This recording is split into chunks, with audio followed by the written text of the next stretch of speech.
Hi ಎಲ್ರಿಗೂ ನಮಸ್ಕಾರ. ಇವತ್ತು ಆಲ್ಮೋಸ್ಟ್ ಎಲ್ಲ ಮಕ್ಕಳು ಕೂಡ ಎಕ್ಸಾಮ್ಸ್ ಬರೆಯೋದಕ್ಕೆ ಹೋಗಿದ್ದಾರೆ. ಎಲ್ರಿಗೂ ಆಲ್ ದ ಬೆಸ್ಟ್ ಎಕ್ಸಾಮ್ಸ್ ಬರೀಲಿಕ್ಕೆ ಹೋಗಿರೋದ್ರಿಂದ.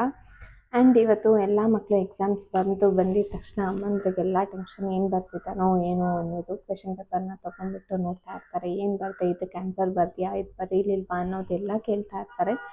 ದಯವಿಟ್ಟು ಈ ಥರ ಎಲ್ಲ ಮಾಡ್ತಾಯಿದ್ರೆ 2 ನಿಮಿಷ ಪಾಸ್ ಮಾಡ್ಕೊಳ್ಳಿ. ಏನಕ್ಕೆ ಅಂದರೆ ನಿಮ್ಮ ಮಕ್ಕಳು ಏನೇ ಬರ್ದಿದ್ರು ಒಂದು ಸಲ ಇಸ್ಕೊಂಡು ಕ್ವೆಶನ್ ಪೇಪರ್ನೆಲ್ಲ ಓದಿದ ನಂತರ ಹೇಳಿ, ಆಲ್ಮೋಸ್ಟ್ ಎಲ್ಲ ಬರ್ದಿದ್ಯಾ ಅಲ್ವಾ ಅಂತ ಕೇಳಿ. ಹ್ಞೂ ಅಂತ ಹೇಳ್ತಾರೆ, ಸಾಕು ಅಷ್ಟಕ್ಕೆ ನಿಲ್ಲಿಸಿ. ಯಾಕೆ ಅಂದರೆ ಇವತ್ತು ನೀನು ಬರ್ದಿಲ್ಲ ನೋಡು, ಇಷ್ಟೊಂದೆಲ್ಲ ಆನ್ಸರ್ ಮಾಡೇ ಇಲ್ಲ ನೀನು, ನಿನಗಷ್ಟು ಗೊತ್ತಿಲ್ವಾ, ಇದು ರಾಂಗ್ ಆನ್ಸರ್ ಮಾಡಿದ್ಯಾ, ಓದಿದ್ದೆ ನೀನು ಮರ್ತೋಗ್ಬಿಟ್ಯಾ ಇಷ್ಟು ಬೇಗ ಅಂತ ಎಲ್ಲ ಹೇಳ್ತಾ ಹೋದರೆ ದಟ್ ಲೀಡ್ಸ್ ಟು ಇನ್ನೊಂದು ಪೇಪರ್ ಪ್ರಿಪೇರ್ ಆಗೋದಕ್ಕೆ ಕಷ್ಟ ಆಗ್ತಾ ಹೋಗುತ್ತೆ. ಹಾಗಾಗಿ ಇವತ್ತು ಏನೇ ಬರ್ತಿದ್ರು, ಏನೇ ಆಗಿದ್ರು ಆ ಮೂಮೆಂಟ್ನ ಅಲ್ಲಿಗೆ ಸ್ಟಾಪ್ ಮಾಡಿ, ನಾಳೆ ಏನು ಹೊಸ ಸಬ್ಜೆಕ್ಟ್ ಇರುತ್ತೋ ಆ ಸಬ್ಜೆಕ್ಟ್ನ ತೆಗೆದುಕೊಂಡು ಇವತ್ತಿಂದ ಈ ಮೂಮೆಂಟಿಂದ ಓದ್ತಾ ಬರೋಣ.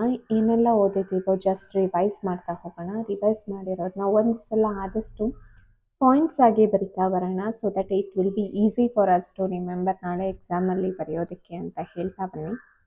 ಇನ್ ಕೇಸ್ ಮ್ಯಾಥ್ಸ್ ಆಗಿದ್ದರೆ ದಯವಿಟ್ಟು ಎಲ್ಲ ಪ್ರಾಬ್ಲಮ್ಸ್ನೂ 1ರಿಂದ 2 ಸಲ ಸಾಲ್ವ್ ಮಾಡ್ತಾ ಬನ್ನಿ. ಇನ್ ಕೇಸ್ ಒಂದೊಂದು ಮೇಯ್ನಲ್ಲಿ 2-3 ಪ್ರಾಬ್ಲಮ್ಸ್ನಾದರೂ 2-3 ಥರದ ಪ್ರಾಬ್ಲಮ್ಸ್ನಾದರೂ ಬರಿತಾ ಬನ್ನಿ ಎಕ್ಸಸೈಸಲ್ಲಿ.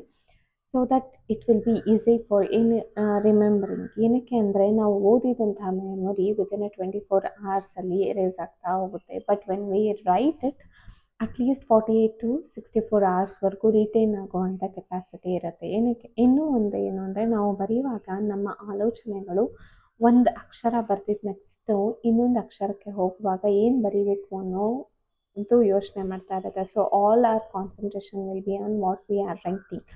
ಆ್ಯಂಡ್ ಇನ್ನೂ ಒಂದು ಏನು ಅಂದರೆ, ನಮ್ಮ ಎಲ್ಲ 5 ತತ್ವಗಳು ಕೂಡ ಅದರಲ್ಲಿ ಇನ್ಕ್ಲೂಡ್ ಆಗಿರುತ್ತೆ. ಈಗ ಕಣ್ಣು ನೋಡ್ತಾ ಇರುತ್ತೆ ಏನು ಬರಿತಾ ಇದ್ದೀನಿ ಅಂತ, ಚರ್ಮ ಸ್ಪರ್ಶಿಸ್ತಾ ಇರುತ್ತೆ, ಪೆನ್ನಲ್ಲಿ ಇಟ್ಕೊಂಡು ಬರಿತಾ ಇರುತ್ತೆ, ಕಣ್ಣು, ಕಿವಿ, ಎಲ್ಲ ಜ್ಞಾನೇಂದ್ರಿಯಗಳು ಅದರ ಕಡೆ ಗಮನ ಕೊಟ್ಟಿರುತ್ತೆ.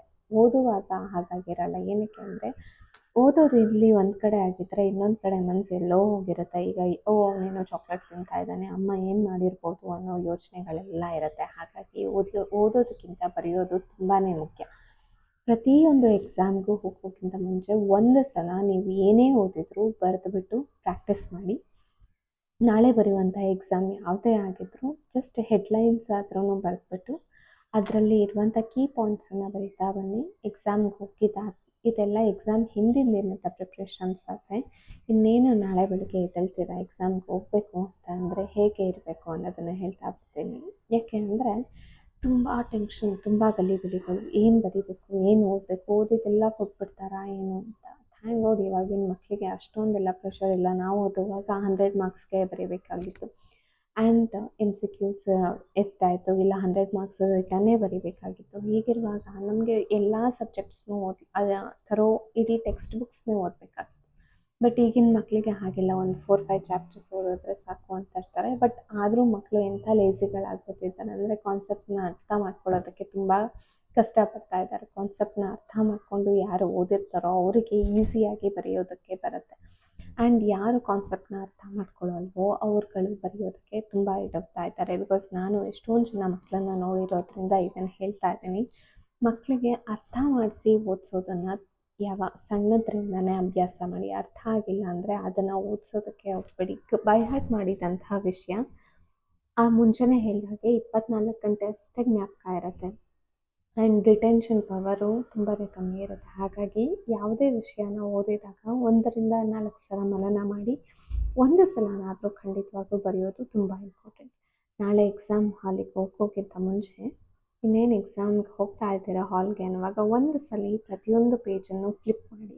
ನಿಮ್ಮ ಟೆಕ್ಸ್ಟ್ ಬುಕ್ಸೇ ಅಥವಾ ನಿಮ್ಮ ನೋಟ್ಸೇ ಆಗಿರ್ಬೋದು, ಒಂದು ಸಲ ಥರೋವಾಗಿ ಫ್ಲಿಪ್ ಮಾಡ್ತಾ ಬನ್ನಿ, ಏನಿದೆ ಏನಿಲ್ಲ ಅಂತ. ಜಸ್ಟ್ ಕಣ್ಣ ಆ ಕಡೆ ಆಡಿಸ್ತಾ ಹೋದ್ರೂ ಆ ವಿಷಯಗಳು ತುಂಬ ಈಸಿಯಾಗಿ ರಿಕಾಲ್ ಆಗುತ್ತೆ. ಎಕ್ಸಾಮ್ ಹಾಲಿಗೆ ಹೋಗಿದ ತಕ್ಷಣ ಕ್ವೆಶನ್ ಪೇಪರ್ ತೊಗೊಂಡಿದ ತಕ್ಷಣ ಆನ್ಸರ್ ಬರೆಯೋದಕ್ಕೆ ಹೋಗಬೇಡಿ. ಇಡೀ ಕ್ವೆಶನ್ ಪೇಪರ್ನ ಒಂದು ಸಲ ಓದಿ ಇನ್ ಕೇಸ್ ಯಾವ ಆನ್ಸರ್ಸ್ ಗೊತ್ತಿಲ್ಲ ಅಂದರೂ ತಲೆ ಕೆಡ್ಸ್ಕೊಬೇಡಿ. ಜಸ್ಟ್ ಓದುವಾಗಲೇ ಮನಸ್ಸನ್ನ ಇಟ್ಕೊಳ್ಳಿ, ಇದನ್ನು ನಾನು ಈ ಕ್ವೆಶನ್ಸ್ ಓದ್ತಾ ಇದ್ದೀನಿ, ಸೊ ದಟ್ ನಾನು ಆ ಕ್ವೆಶನ್ ಬರೆಯೋ ಅಷ್ಟರೊಳಗೆ ಆನ್ಸರ್ ಜ್ಞಾಪಕ ಬರುತ್ತೆ ಅನ್ನೋ ಮೈಂಡ್ ಸೆಟ್ಟಿಂದ ಓದ್ತಾ ಬನ್ನಿ. ಸೊ ಇಡೀ ಕ್ವೆಶ್ಚನ್ ಪೇಪರ್ನ ಒಂದು ಸಲ ಓದಿ ಆನ್ಸರ್ ಬರೆಯೋದಕ್ಕೆ ಶುರು ಮಾಡಿ.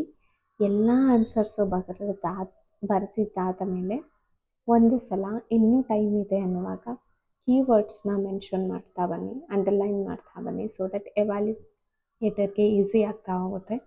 ನಿಮಗೆ ಮಾರ್ಕ್ಸ್ ಜಾಸ್ತಿ ಬರುವಂತಹ ಚಾನ್ಸಸ್ ತುಂಬ ಇರುತ್ತೆ. ಏನೇ ಸ್ಪೆಲ್ಲಿಂಗ್ ಮಿಸ್ಟೇಕ್ಸ್ ಇದ್ದರೂ ಕಾಟ್ ಅಥವಾ ಸ್ಟ್ರೈಕ್ಸ್ನ ಮಾಡ್ತಾ ಹೋಗಬೇಡಿ, ಬಿಕಾಸ್ ಅದು ನಿಮ್ಮ ಪೇಪರ್ನ ಒಂಥರ ಅನ್ಸೋಕ್ಕೆ ಶುರು ಆಗುತ್ತೆ. ಹಾಗಾಗಿ ಸ್ಪೆಲ್ಲಿಂಗ್ ಮಿಸ್ಟೇಕ್ಸ್ ಇದ್ದರೂ ಇಟ್ಸ್ ಓಕೆ, ಫ್ಲೋನ ಮೇಂಟೈನ್ ಮಾಡಿ ಈಸಿಯಾಗಿ ಬರಿತಾ ಬನ್ನಿ. ಪ್ರತಿಯೊಂದು ವಿಷಯನೂ ಜ್ಞಾಪಕ ಆಗುತ್ತೆ ಅಂದ್ಕೊಂಡು ಬರಿತಾ ಬನ್ನಿ. So that will B N easy. In case maths ಯಾವುದಾದ್ರೂ ಸಬ್ಜೆಕ್ಟ್ ಮ್ಯಾಥ್ಸ್ ಆಗಿದ್ದರೆ ಎಸ್ಪೆಷಲಿ ಪ್ರತಿಯೊಂದು ಎಕ್ಸಸೈಸಲ್ಲೂ 2ರಿಂದ 3 ಥರದಂತಹ ಪ್ರಾಬ್ಲಮ್ಸ್ನ ಪ್ರತಿಯೊಂದು ಸಬ್ ಹೆಡ್ಡಿಂಗ್ಸಲ್ಲೂ 3 ಪ್ರಾಬ್ಲಮ್ಸ್ನ ಸಾಲ್ವ್ ಮಾಡ್ತಾ ಬನ್ನಿ. 1ರಿಂದ 2 ಸಲ ಸಾಲ್ವ್ ಮಾಡ್ತಾ ಬನ್ನಿ. ಏನಕ್ಕೆ ಅಂದರೆ that will be easy for to remember. ಬರೀ ಕ್ವೆಶನ್ ಓದ್ಕೊಂಡು ಹೀಗೆ ಮ್ಯಾಥ್ಸ್ ಓದುವಂಥ ಸಬ್ಜೆಕ್ಟ್ ಅಲ್ಲ, ಮ್ಯಾಥ್ಸ್ ಇಸ್ ಫುಲ್ ಪ್ರಾಕ್ಟೀಸಿಂಗ್. 1ರಿಂದ 2 ಸಲ ಮಾಡಿದ್ರೆ ತುಂಬ ಈಸಿಯಾಗಿ ಜ್ಞಾಪಕ ಬರುತ್ತೆ. ಆ್ಯಂಡ್ ಮ್ಯಾಥ್ಸನ್ನು ಕೂಡ ಈಸಿಯಾಗಿ ಅರ್ಥ ಮಾಡ್ಕೋಬೋದು. ನೀವು 1-2 ನಿಮಿಷ ಆ ಕ್ವೆಶನ್ನ ಓದಿ ಅರ್ಥ ಮಾಡಿಕೊಂಡ್ರೆ ಮಾತ್ರ ಈಸಿಯಾಗಿ ಆನ್ಸರ್ಸ್ ಬರ್ತಾ ಹೋಗುತ್ತೆ. ಇಲ್ಲ ಅಂದರೆ ಫಾರ್ಮುಲಾಸ್ ಕನ್ಫ್ಯೂಸ್ ಆಗೋಗುತ್ತೆ ಆ್ಯಂಡ್ ಒಂದು ಆನ್ಸರ್ಗೆ ಇನ್ನೊಂದು ಆನ್ಸರ್ ಬರುತ್ತೆ. ಪ್ರತಿಯೊಂದು ಸ್ಟೆಪ್ಪಲ್ಲೂ ಮಲ್ಟಿಪ್ಲಿಕೇಶನ್ ಅಥವಾ ಡಿವಿಷನ್, ಅಡಿಷನ್, ಸಬ್ಟ್ರಾಕ್ಷನ್ ಏನೇ ಮಾಡುವಾಗಲೂ 2 ನಿಮಿಷ ಯೋಚನೆ ಮಾಡ್ತಾ ಹೋಗಿ. So that it will be easy. ಅದನ್ನು ಬಿಟ್ಬಿಟ್ಟು ಕಾನ್ಸೆಪ್ಟ್ ಇನ್ನೂ ಎಷ್ಟೊಂದು ಕ್ವೆಶನ್ಸ್ ಇದೆ, ಗಾಬರಿಯಾಗಿ ಮಾಡ್ತಾ ಹೋಗ್ಬಿಡಿ. ಒಂದು ಕ್ವೆಶನ್ಗೆ 5 ನಿಮಿಷ ಅಂತಲೇ ತೊಗೊಂಡು ಈಸಿಯಾಗಿ ಬರಿತಾ ಬನ್ನಿ. ಸೊ ಆವಾಗ ನಿಮಗೆ ಮಾರ್ಕ್ಸ್ ಲಾಸ್ಟಲ್ಲಿ ಅಂಡರ್ಲೈನ್ ಮಾಡ್ತಾ ಬನ್ನಿ, ಆನ್ಸರ್ಸ್ನ ಬಾಕ್ಸ್ ಹಾಕ್ತಾ ಬನ್ನಿ. ಸೊ ದಟ್ ಮಾರ್ಕ್ಸ್ ಬರೋ ಚಾನ್ಸಸ್ ತುಂಬ ಜಾಸ್ತಿ ಇರುತ್ತೆ. ಈಸಿಯಾಗಿ ಎವ್ಯಾಲ್ಯುಯೇಟರ್ ಇಂಪ್ರೆಸ್ ಆಗ್ತಾರೆ ನೀವು ಏನೇನು ಬರ್ತಿದ್ದೀರಾ ಅನ್ನೋದ್ರ ಬಗ್ಗೆ. ಹಾಗಾಗಿ ಈಸಿಯಾಗಿ ಕರೆಕ್ಷನ್ ಆಗ್ತಾ ಬರುತ್ತೆ. ಸೊ ಈ ಎಲ್ಲ ಟಿಪ್ಸ್ಗಳನ್ನ ಎಕ್ಸಾಮ್ಸ್ಗೆ ಹೋಗೋಕ್ಕಿಂತ ಮುಂಚೆನೂ ಜ್ಞಾಪಕ ಇಟ್ಕೊಳ್ಳಿ. ಎಕ್ಸಾಮ್ಗೆ ಹೋಗೋಕ್ಕಿಂತ ಮುಂಚೆ ಅಥವಾ ಎಕ್ಸಾಮ್ ಹಿಂದಿನ ದಿವಸ ದಯವಿಟ್ಟು ಟಿ ವಿ ಮತ್ತು ಮೊಬೈಲ್ಸ್ನ ನೋಡಬೇಡಿ.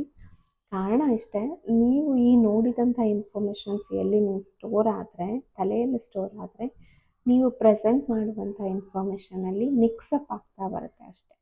ಏನೂ ಆಗಲ್ಲ, ಜಸ್ಟ್ ಮಿಕ್ಸ್ ಆಗ್ತಾ ಹೋಗುತ್ತೆ. ಒಂದು ಕಡೆ ಡಿಸ್ಟ್ರಾಕ್ಷನ್ ಹೊರಟೋಗ್ಬಿಡುತ್ತೆ, ಮೈಂಡ್ ಡಿಸ್ಟ್ರಾಕ್ಟ್ ಆಗುತ್ತೆ ಅನ್ನೋ ರೀಸನ್ಸ್ಗಷ್ಟೇ.